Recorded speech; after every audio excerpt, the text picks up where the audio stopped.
అందరికీ నమస్కారం. ఈరోజు పప్పుల చట్నీ అండి.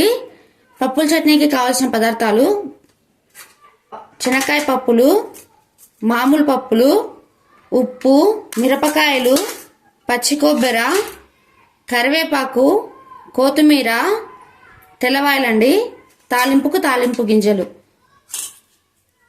ఒక ప్యాన్ పెట్టుకొని పల్లీలను వేయించుకోవాలండి. పల్లీలు దూరగా వేగాలండి.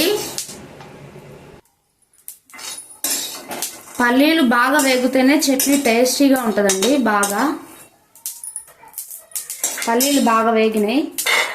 ఒక ప్లేట్లోకి తీసుకొని చల్లార్చుకోవాలండి. అదే ప్యాన్లో ఆయిల్ వేసుకోవాలండి. పచ్చిమిరపకాయలండి, పచ్చి కొబ్బరి, ఇవి కొంచెం వేగినాక కొత్తిమీర, కరివేపాకు, కొంచెం చింతపండు అండి.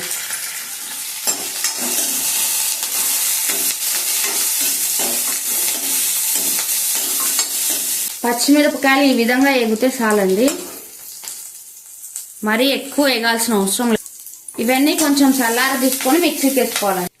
ఒక మిక్సీ జార్ తీసుకొని చల్లార్చిన పల్లీలండి, పొట్టు తీయట్లేదు నేను.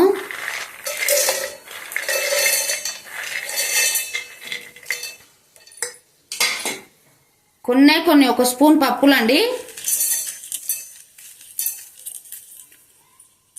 రుచికి తగినంత ఉప్పు,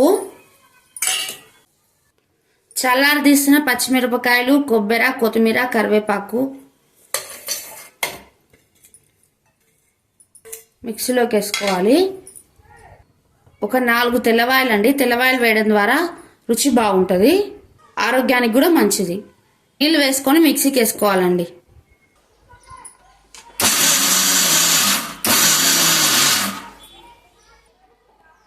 వాటర్ పోసుకుంటూ మిక్సీకి వేసుకోవాలండి. చట్నీని ఈ విధంగా మిక్సీకి వేసుకోవాలి. అదే ప్యాన్లో ఆయిల్ వేసుకొని తాలింపు వేసుకోవాలండి. తాలింపు గింజలండి,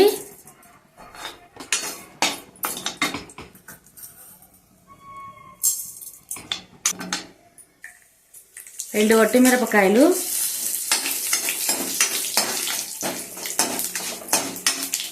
తాలింపు ఎప్పుడు దూరగా వేగాలండి, మాడిపోవద్దు. మాడిపోతే పక్కకు పెట్టేసేయాల్సి.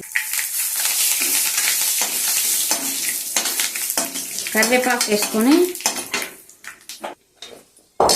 దూరగా వేగిన తాలింపును దీంట్లో వేసుకోవాలండి.